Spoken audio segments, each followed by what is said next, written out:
Good morning, everybody. My name is Gregory Whitwell. I'm the Dean of the University of Sydney Business School. And within the business school, one of our, I think, most impressive, they'll enjoy me saying this, one of our most impressive disciplines is the Business Information Systems Group, who are led by Kairima. And it's really, to a large extent, his inspiration to run this particular event, which ran for the first time last year. And we intend running it for several years, if not indefinitely, into the future. I'd like to welcome you to this event. It's going to be, I think, an especially interesting day. Lots of diverse and challenging topics. I'd also like to formally acknowledge that we are standing on traditional land here. We are proud as a university of the fact that we've been educating people for more than 160 years, but in fact knowledge has been transmitted in this country through generations over more than 40,000 years. And so I'd like to pay my respect to the Gadigal people of the Eora Nation. I've been asked to give the welcome, and I've been allocated 15 minutes. There's only so much you can say in 15 minutes with respect to a welcome. So let me perhaps say some things about digital disruption, at least from my personal perspective, and of course it's going to be the perspective of an educator. And that in turn will lead me to say something about MOOCS. A couple of years ago when I was at UNSW, I was asked to talk to the Business School's Business Advisory Council on the topic of digital futures. And I did this in the context of an Ernst & Young report entitled University of the Future, which had just been released, and it had as its subtitle, "A 1,000-year-old industry on the cusp of profound change." And in it, you read this: "There's not a single Australian university that can survive to 2025 with its current business model." At around the same time, the monthly Australian magazine Campus Review had as its headline, "Universities, Adapt or Die." And there also appeared at this time the second in the Deloitte series on building the lucky country. And the title of that particular report was "Digital Disruption, Short Fuse, Big Bang?" ? And the report featured, inevitably from a firm like that, a 2x2 quadrant. And it located education in the long fuse, big bang quadrant. But it was clear back then seems such a long time ago, only 2 years ago, given the rhetoric about the need to adapt or die, that there were a number of analysts in 2012 who were suggesting that at least for higher education, the fuse might be a lot shorter than Deloitte had supposed. My co-presenter at this seminar to the Business Advisory Council was Andrew Stevens, the CEO of IBM Australia. Andrew had a series of slides in his presentation featuring first a picture of a young woman in a CD shop, wearing headphones, CD in hand, and over the top, the heading in the PowerPoint slide was, "People will always want the entertainment value of buying music face-to-face in a shop." And then clicker, and there's a line that appears that attributes this particular quote to an Australian music industry executive, 1998. And of course what Andrew was doing was ridiculing this myopic music industry executive, and appropriate enough telling us that the only constant was change. Then appeared the next slide, which featured a rather aged and appropriately bespectacled academic, chalk in hand, scribbling equations on a densely filled blackboard. And the accompanying headline was, "People will always want a face-to-face university education." And Andrew then pressed the clicker, and a banner was spread across the image with the words, "Economics Professor 2012." And of course what Andrew's presentation was doing was to issue a warning to those of us in the business school and to the higher education industry more generally, namely that the university professor who confidently assumes that people will always want face-to-face university education may well, in fact, look back eventually and see that they went the same fate as the CD store. And I think I made some trite comment at the time to the effect that I was glad there was an economics professor that Andrew was supposedly quoting, and I suggested that those of us in management, marketing, finance and accounting, and certainly business information systems, Kai, might not be so naive. Nicholas Moore, the CEO of the Macquarie Group and chair of the Business Advisory Council of the Business School at UNSW, declared at a subsequent meeting at the council that if the business school did not move online, he looked me dead in the eye, you will be dead in 5 years. This is the kind of heartwarming advice you want to get from a chair of your Business Advisory Council. And I remember him saying that all of Macquarie's training programs were provided online, that he thought they were outstanding, and he puzzled as to why we in the business school had been so slow at doing something similar. Much of the discussion in 2012 was of course closely bound up with the arrival of the MOOCS phenomenon, and the New York Times dubbed 2012 the year of the MOOC. The hype at the time was absolutely massive, and I think the question is, why was there so much hype? I think that's a reasonable question because, of course, there's nothing new about online education in 2012. The University of Phoenix had been around for ages, and even I, in the early 2000s, when I was at the University of Melbourne, taught a course called Managing Markets using Lotus Notes, and it was taught in an entirely online program called the Master of Agribusiness. So there's nothing new about online. The key point, of course, is that the word online is just one of the 4 words that make up the acronym MOOC, and what's special about MOOCs is the massive and open aspects. A crucial development in 2012 was the emergence of 2 major platform providers, Coursera and edX. The real game changer was the way in which institutions such as Harvard, MIT and Stanford, some of the world's most respected university brands, got in on the act. They gave MOOCs credibility. And it was the combination of global brands and the open equals free aspect of MOOCs that was quickly recognised as being so potentially disruptive. At the end of 2012, still at UNSW, yet to realise the importance and advantage of coming to the University of Sydney, I was asked to take part in what was called the Vice-Chancellor's Advisory Committee, its annual retreat. And the entire focus of the retreat was on what UNSW should do in response to MOOCs. The Vice-Chancellor's Advisory Committee spent 2 days dealing with these questions. Are MOOCs creating new markets we could or should move into? Are they creating new competitors for us? How do we position ourselves in a world of new low-price competitors?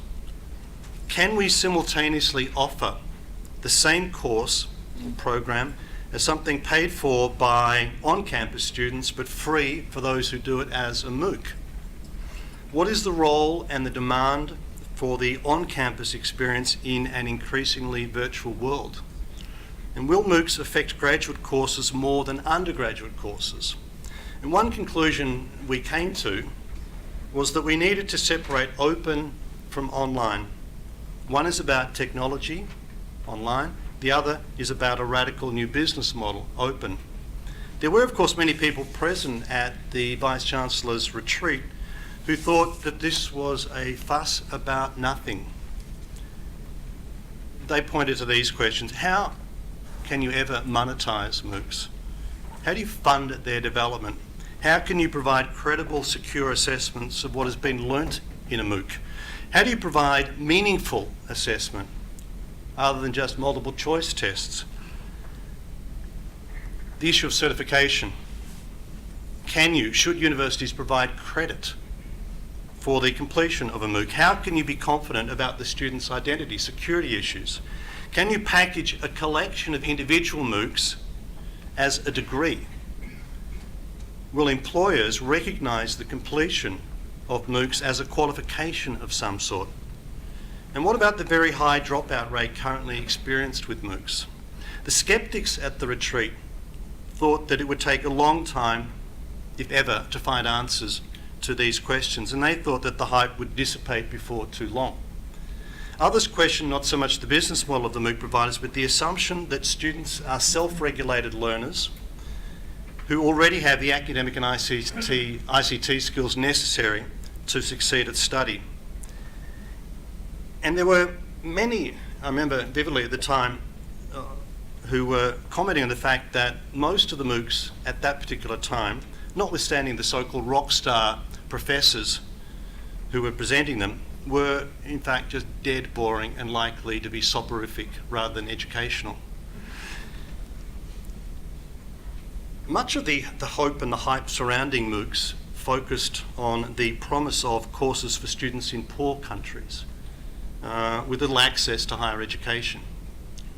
MOOCs, it was said, would democratise higher education. The more cautious worried that MOOCs could in fact bring about the homogenisation and, in some cases, Americanisation of knowledge and learning.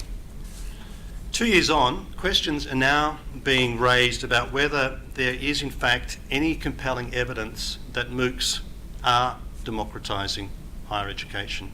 Yes, it may well be the case that university educators, including the rockstar professors, are now available to anyone and everyone who has access to an internet and a computer, whatever their age, whatever their location, whatever their educational attainment. But on average, according to research at the University of Pennsylvania, only about half of those who registered for a course ever viewed a lecture, and only about 4%, at least the MOOCs offered by Penn, completed the course. And a separate survey from the University of Pennsylvania, released last November, found that about 80% of those taking its MOOCs, 80% had already earned a degree of some kind.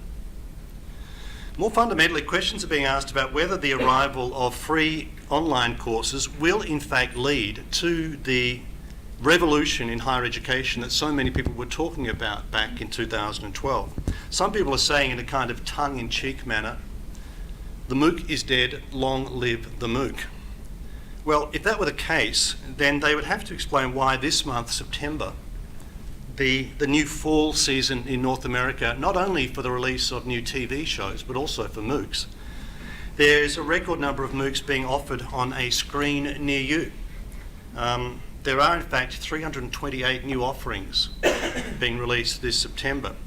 Even more noteworthy, I think, is just how quickly MOOCs are mutating into other forms of online learning, including small private online courses, SMOCs, distributed open collaborative courses, DOCs, and synchronous massive online courses, SMOCs. Things are evolving, and they're evolving very quickly. And I think it's not just MOOCs that are the disruptive force, it's also their offspring. For me, one of the most important things about the MOOCs phenomenon is that it's forcing universities to confront head-on the issue of the role of technology in higher education. Universities can no longer, I think, delay trying to determine just what their e-learning strategy is, which brings me, with some trepidation because I have my Deputy Vice-Chancellor Education staring at me, which brings me to my own university, because it was only last month, and I might suggest it was partly because of Pip's presence, that the university eventually released two papers, one titled MOOCS at the University of Sydney and the other titled E-Learning, A Way Forward. And to quote from the MOOCS paper, and this I have to admit was something of a puzzle for me before coming to Sydney, the University of Sydney is currently unique in being the only Group of 8 institution, not partnered with a MOOCS platform provider. It's evident that if Sydney were to enter the MOOCS environment late, which indeed we are going to do, we would need to have a clear strategic rationale for doing so.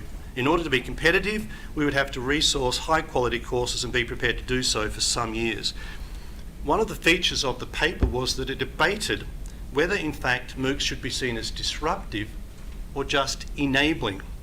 And it makes an important point, namely that participation in MOOCs is seen to accelerate an institution's engagement with pedagogic innovation.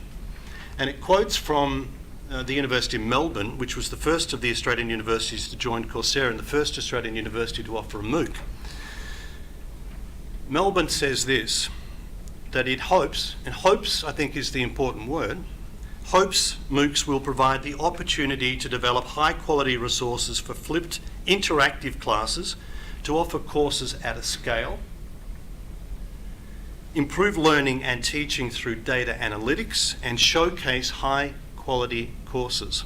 Similarly, the University of Queensland argues that its institutional partnership, which is not with Coursera but with edX, that it will provide benefits to its campus-based students. And the partnership, it says, with edX will enhance and enrich traditional campus-based education, and it will provide, to quote them, thoughtfully designed online educational tools to leverage and complement the face-to-face learning experience, transforming the way students interact with material and allowing more class time to engage in rich discussion.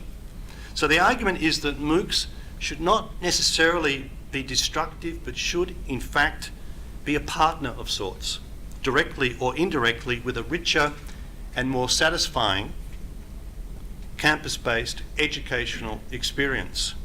And these kinds of sentiments point to the fact that MOOCs and their morphed offspring are forcing universities to think about a fundamentally important question, and it's this: to what extent and in what ways do and can universities add value? To modify this question slightly, in an online world, what is the value add of the traditional face-to-face, traditional classroom delivery format? And if the perceived value is being eroded, how should we respond? Those questions are precisely the ones that I, as Dean of the University of Sydney Business School, and my colleagues, including Kai, now face. And it's my hope that when we present Disrupt Sydney 2015, we can give you some of our answers. Enjoy the day. May you have cause to learn, to ponder, to reflect and marvel, and may you, of course, disrupt. Thank you.